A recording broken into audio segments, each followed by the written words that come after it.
Bonjour tout le monde, j'espère que vous allez bien. Aujourd'hui je fais une vidéo spéciale un petit peu sur le Bitcoin pour vous expliquer un petit peu pas mal de choses. Donc il y a pas mal également de vidéos sur ce sujet là. Donc on entend vraiment des choses qui sont un petit peu intéressantes à gauche à droite, que le Bitcoin c'est un petit peu la monnaie de l'avenir, etc. Donc là je vais essayer d'aborder un petit peu un sujet un peu plus délicat, que j'ai trouvé un petit peu rarement, il se fait un petit peu plus rare ce sujet là, c'est la fiscalité également aussi sur le Bitcoin, qu'on n'a pas forcément plus d'informations que ça. Bien sûr je vous mettrai un petit peu les liens dans la description par rapport à ces articles là qui sont très intéressants, parce qu'il faut savoir que dès que tu commences un petit peu à vouloir te mettre un petit peu sur cette monnaie, sur cette crypto-monnaie, il faut savoir aussi qu'il y a des choses à faire et il faut que tu sois en règle si tu veux pas avoir de soucis un peu par la suite, parce que ça peut vraiment faire très mal et je pense que tu peux monter très vite et tu peux t'endetter très vite aussi. Donc voilà. Donc là, la crypto-monnaie c'est quoi? Donc il y a plusieurs types de monnaies. Donc on peut dire le big boss de la crypto-monnaie c'est le Bitcoin. Donc c'est un peu l'or si vous voyez, qui est quand même assez rare. Donc c'est une monnaie qui cartonne en ce moment.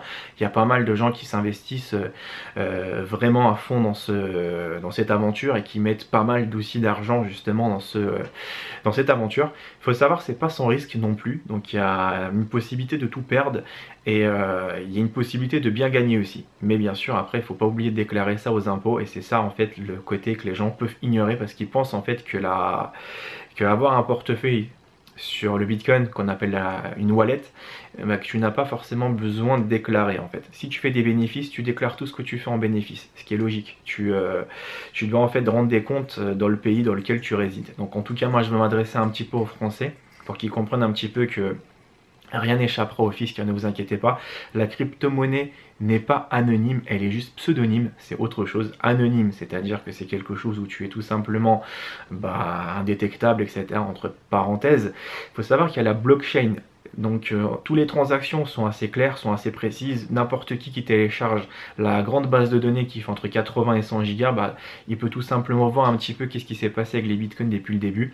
Et justement c'est traçable. Et après on a le pseudonyme. Donc là par contre c'est un peu plus délicat, c'est que n'importe qui peut se mettre en fait derrière un portefeuille, derrière une wallet ou un compte. Il peut s'appeler Panda Royal et on va pas forcément savoir que c'est par exemple Body qui s'est mis derrière Panda Royal. Bon, seuls mes abonnés pourraient un peu le deviner, mais voilà, c'est pour vous donner en fait un exemple. Maintenant il faut savoir une chose, c'est qu'il y a plusieurs plateformes aussi que j'ai pu rencontrer. Donc moi en fait au début de cette aventure un petit peu Bitcoin, je voulais investir dès que le cours était à 500 dollars. Je me suis dit ouais ça peut être intéressant, je veux voir si ça monte. Donc je me suis dit j'ai pas forcément grand chose à perdre, pourquoi pas voir. Donc j'ai pas investi à 500 dollars. Voilà, j'aurais peut-être dû, mais malheureusement j'étais assez réticent parce que c'était très très dur on va dire à trouver des sites assez corrects pour pouvoir mettre son argent en confiance dessus. Et ça franchement c'est pas forcément évident pour quelqu'un qui ne connaît rien du tout, strictement rien. Donc j'ai attendu aussi à partir quelques mois plus tard, je vois que le cours est passé à 6000. Donc là à partir de ce moment là je me suis encore plus intéressé sur le sujet. Mais c'est pareil, j'ai trouvé en fait un site, et je pense que vous avez même pu voir un peu dans le reportage, qui s'appelle la maison du Bitcoin, qui peut être intéressant pour les personnes tout simplement qui voudraient en savoir un peu plus sur le sujet. Mais j'ai regardé les frais un petit peu tout en bas dans les petits caractères et ça m'a un peu freiné, on va pas se mentir, c'était de 10%. Tu fais un versement, ils prennent 10% sur le versement.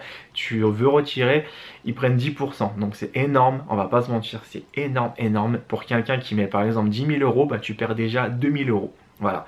Donc après, sachant qu'il peut y avoir des grosses variations, tu peux vite fait perdre. Donc voilà, c'est pas simple.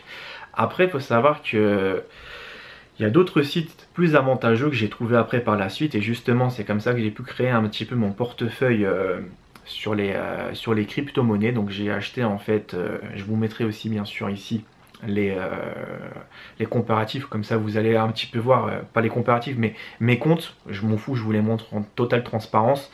C'est un petit peu mes économies que je voulais miser, j'ai pas non plus mis 100 000 euros parce que je ne les ai pas. J'ai investi 900 euros en fait dans les crypto-monnaies. Donc pour l'instant je n'ai fait zéro transaction, donc pour l'instant je suis en règle avec l'État.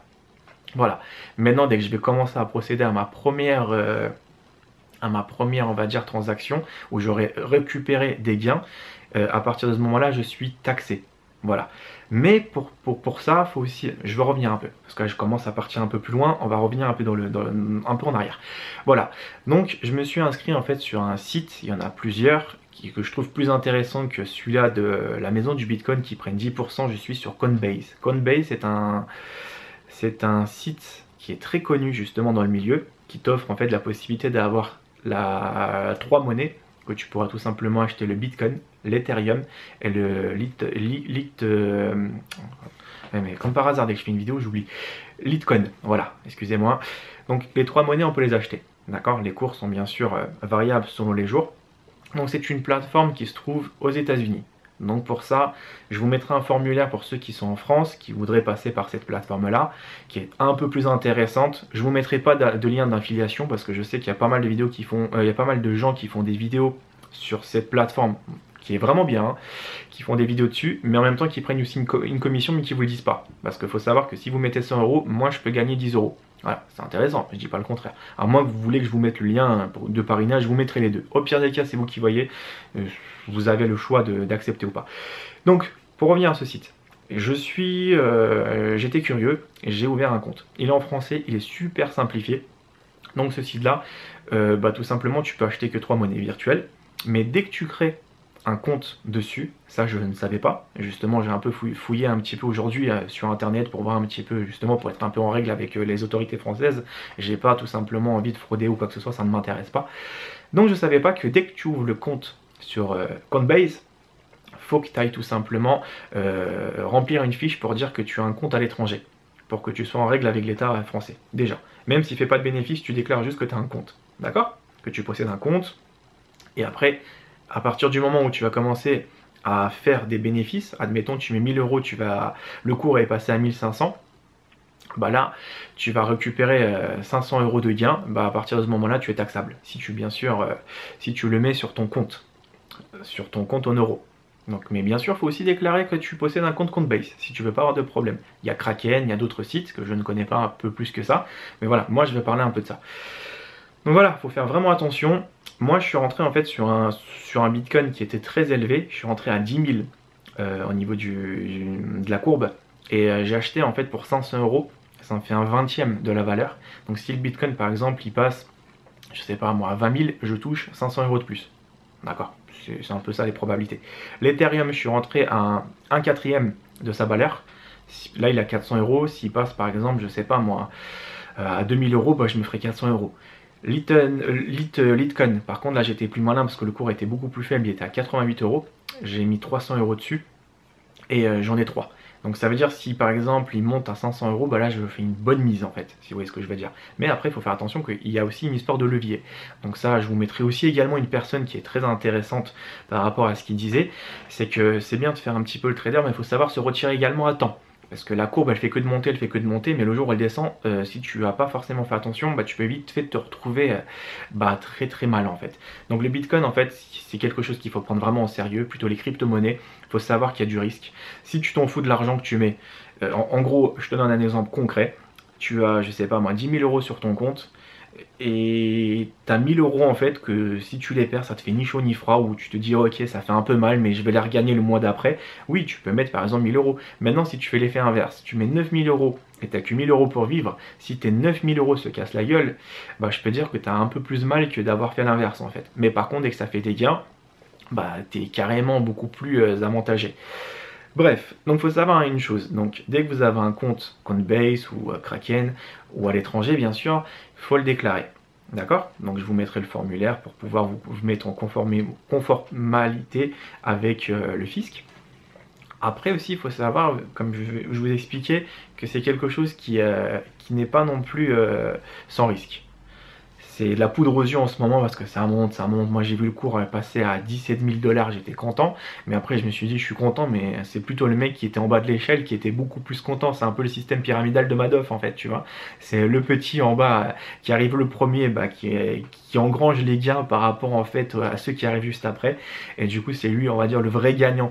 Si tu arrives à un cours à 10 000 ou à 15 000 ou 1 million et ça monte de 1 million et 10 centimes, bah c'est plutôt le mec qui l'a mis à 5 000 € qui est extrêmement gagnant quoi. Mais après il faut savoir aussi que ça se déclare. Voilà. Et ça je ne savais pas en fait qu'il fallait déclarer le compte Coinbase. et Kraken ou autre compte. Donc déjà vous le savez par rapport à cette vidéo. Et je savais aussi qu'il fallait faire vraiment attention parce que les crypto-monnaies, il ne faut pas non plus mettre tous ses économies dessus parce que c'est quelque chose qui peut vraiment vous ruiner. Donc faites vraiment attention. Et regardez bien aussi les cours par rapport en fait à les cours de change par rapport à d'autres sites. Parce que si vous allez sur un site où vous avez un cours de 10%, par exemple sur 1000 euros ils vous prennent 10, et après dès que vous allez faire un virement ils prennent 10, bah, c'est pas intéressant. Regardez bien d'autres sites, regardez la réputation des sites également, et il y a des sites aussi qui sont hackés, donc faites vraiment attention, vous voyez.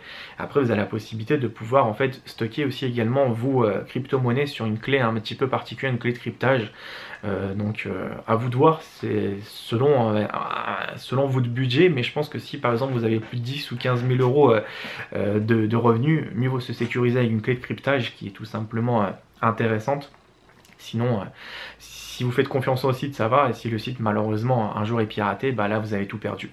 Et voilà. C'est pas simple hein, le Bitcoin hein, d'un côté pour les novices et les personnes qui ne connaissent pas forcément. Parce que c'est moi j'ai vraiment galéré au début pour comprendre la blockchain, un petit peu tout ce système, et il y a de quoi se perdre. Il y a de quoi d'avoir un petit peu le vertige, si vous voyez ce que je veux dire. Donc voilà, en tout cas, ne vous dites pas que j'ai ouvert un compte et que je veux tout simplement le dissimuler au fisc. Faites ce que vous voulez, hein. Mais vous allez voir un petit peu après quand vous allez avoir mal. Le fisc peut remonter jusqu'à 10 ans.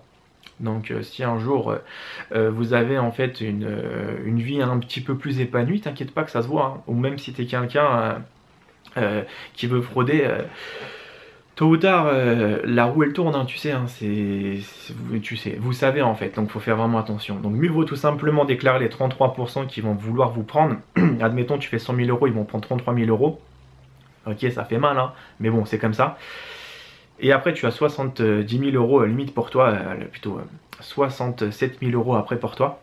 Tu te dis, voilà, c'est les miens, ils m'appartiennent, j'ai déclaré les impôts et je suis content. Voilà, j'ai mis quelque chose, j'ai touché un petit peu cette somme et voilà, je sais qu'elle est à moi. Maintenant, tu vas dissimuler ça, bah, tu peux payer les 100 000 euros et en plus on va demander des frais en plus.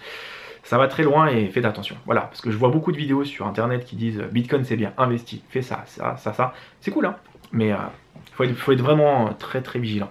Voilà les amis, j'espère que ça vous a un peu éclairé. Bien sûr, il y a une partie de la vidéo qui est un peu embrouillée, donc faites attention. Si vous n'avez pas trop compris, vous inquiétez pas, je vous mets tous les liens dans la description. Les liens ne me rapportent rien, je n'ai pas de sponsor avec, je vous le dis d'avance. C'est juste pour vous aider. Comme ça, vous avez la possibilité d'être un peu moins perdu, parce que déjà la fiscalité, je ne savais même pas que c'était possible. Bref, prenez soin de vous, je vous dis à bientôt. Et si vous avez des questions, bah, je suis pas forcément très technique non plus dessus. Je vous mets vraiment des mecs qui sont très intéressants sur internet, qui vont pas te parler tout le temps que le Bitcoin est merveilleux. Il est bien, hein, mais il y a aussi il y a le côté risque. Moi je suis assez pessimiste un peu dans la vie, donc du coup j'ai mis un petit peu pessimiste et réaliste. C'est que j'aime bien justement ne pas être trop optimiste, c'est-à-dire trop croire à quelque chose sans penser un peu aux conséquences derrière, tu sais. Parce que si tu veux mettre ta maison en hypothéquée, tu veux hypothéquer ta maison en pensant que tu vas devenir milliardaire, bah t'as quand même une petite chance, mais t'as beaucoup plus de probabilité de perdre. Voilà, donc faut être quand même réaliste, faut savoir un petit peu ce que vous voulez. Donc voilà. Je vous dis à bientôt, prenez soin de vous, et en tout cas je tiens au courant. Allez, à bientôt.